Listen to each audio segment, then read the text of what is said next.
Guys, তো আজকে আমি চলে এসেছি আরো একটা ভিডিও নিয়ে। তো এখন আমি তোমাদের সঙ্গে শেয়ার করব আমি কি করে চা করি। তো তোমরা পুরোটাই দেখতে থাকো। তো আমি যেহেতু লিকার চা করবো, যার জন্য আমাকে দিয়ে নিতে হবে জল। সো আমি খাবো, দিদি খাবে, মা খাবে। তো 3 কাপ মতন জল আমি মেপে নেবো এখানে। এই দেখো 3 কাপ জল মেপে নিচ্ছি, আর একটু এক্সট্রা নিয়ে নিচ্ছি। একটু নিয়েছি, গোটা কাপ কিন্তু আমি নিইনি। চলো চাপিয়ে দিই, গ্যাসটাকেও জ্বালিয়ে দিই।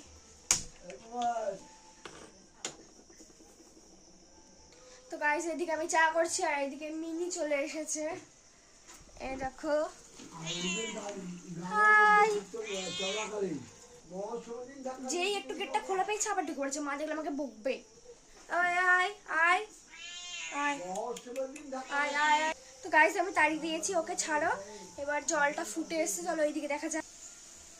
প্রথমেই আমি দিয়ে দেব চিনি।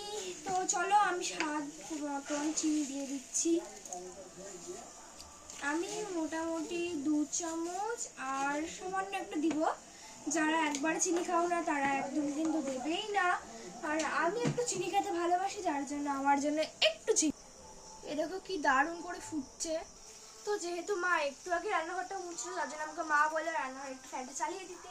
তো রান্নাঘরে আছে আমাদের স্ট্যান্ড ফ্যান, চালিয়ে দিলাম। আর আমাদের পাড়ায় আজকে হচ্ছে নামযজ্ঞ, মানে আজকে স্টার্ট না, মানে কালকে, মানে আজকে হচ্ছে কীর্তন, কালকে মৎস্যক। তো যারা যারা মৎস্যক খাবে তারা কিন্তু অবশ্যই কালকে জয়রামপুরে চলে আসবে, ঠিক আছে? আর আজকে কীর্তন, তার আগের দিন ছিল হরেকৃষ্ণ, তার আগের দিনও ছিল হরেকৃষ্ণ, তার আগের দিন ছিল অধিবাস। অর্থাৎ আমরা জল সেজেছিলাম। আর এদিকে ফুটে এসছে, তার জন্য আমাকে চা দিতে হবে। চা দিয়ে দিই। এবার অন্য কোনো দিন তোমাদেরকে আমি আবার দুধ চা বানানো দেখাবো। তো দেখো দিয়ে দিই আমি নিজের স্বাদ মতনই দিয়ে দিচ্ছি। এবার তোমরা কতটা দেবে সেটা তোমাদের ইচ্ছা, আমি কিন্তু একদম বলে দেব না। তো চলো একটু নেড়ে নিই চাটাকে ভালো করে। যেটা বলছিলাম, আমাদের পাড়ায় নামযজ্ঞতে কিন্তু আমরা প্রচণ্ড মজা করেছি। তো সোমবারে ছিল নামযজ্ঞ, আর আজকে হয়ে গেল বৃহস্পতিবার দেখতে দেখতে। তো আমার কিন্তু প্রচণ্ড মন খারাপ করছে, শুধু আমার না, আমার দিদির, আমাদের পাড়ার সবার। তো আজকে কিন্তু আমি রাস দেখবো, আমি এবার কিন্তু প্রথম রাস দেখবো, যার জন্য আমার হতে চলেছে প্রচণ্ড মজা। কারণ আমি সারা জীবনে একবারও রাস দেখিনি, হ্যাঁ সিরিয়াস কথা। তো আমার দিদি সবাই প্রত্যেকবার দেখে পাড়ায়, আর আমি বসে বসে ঘুমাই, বসে বসে বলতে শুয়ে শুয়ে ঘুমাই। তো আমার তো প্রত্যেক বছর আমরা বাড়ি আসি, তারপর আবার শেষের দিকে বলি যে যাবো, তাহলে আবার শেষে ঘুম আসবে না।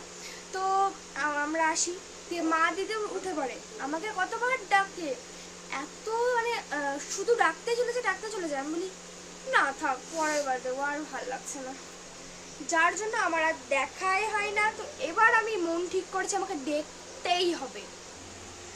চা হয়ে গেছে, গ্যাসটাকে বন্ধ করে দিই। তো এবার আমি নিজের জন্য মুড়ি মাখিয়ে নিই, কারণ আমি মুড়ি খাবো, আর বেশি মুড়ি নেই। অবশ্যই গোটাটাও খাবো না আমি। মুড়ি ঢালাম আর ডান। আর এইদিকে আমার চোখে বলেছে বিস্কুট, যার জন্য আমি বিস্কুটও নিবো। আমার মা যদি জানতে পারে তাহলে আমাকে মারবে, কারণ আমি মুড়ির সাথে বিস্কুট থেকে শুরু করে অনেক কিছু খাই, মানে থাকলে আর কি ফুরোবে। আর একটা চানাচুর ফেভারিট চানাচুর, দুটো নিয়ে নিচ্ছি, টপ বিস্কুট, চিনি না দেওয়া। আর এই দেখো এই টুপের মধ্যে আছে আমার সেই প্রিয় চানাচুর, এটা আমার বাবার, দিদি, মার সবার ভালো লাগে। তো চলো নিয়ে নিই। আর মা প্রথমে বলেই দিয়েছে যে মানে ভালো লাগে বলে গোটাটা নিয়ে নিস না আবার। তো আমি কিন্তু বাদাম খাই না, যার জন্য আমাকে বাঁচতে হচ্ছে বাদাম। আর এইগুলো আমার খুব ভালো লাগে, সবুজ সবুজ মটর টাইপের থাকে। বেছে নিই বাদামগুলো। ভাবছি যে ঢোপের মধ্যে ফেলছি, বাট ঢোপের মধ্যে ফেলার থেকে বাইরেই তো বেশি পড়ছে। তো আমার এদিকে মুড়ি মাখানো হয়ে গেছে, বিস্কুট পড়ে গেল, ভাল লাগে না। তো চলো আমার বানানো চা আর মুড়ি মাখা খাওয়া যাক কেমন লাগে। ফার্স্টে আমি বিস্কুট দিয়ে খাই।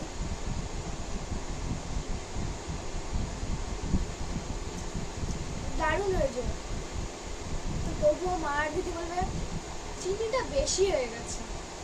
আজব ব্যাপার ভাই, আমি নিজের স্বাদ মতন দিই, ওরা একটু চিনিটা একটু কম খায়, আমার তো কোনো কিছু যায় আসে না। ওরা খায় তাহলে ওরা বানিয়ে খাবে, বানিয়ে দেবো কষ্ট করে, আবার গালও আমাকেই শুনতে হবে। তো যাই হোক, আমি এখন চা খাই, আজকের জন্য এতটাই, অন্যদিন আবার দেখাবে, টাটা।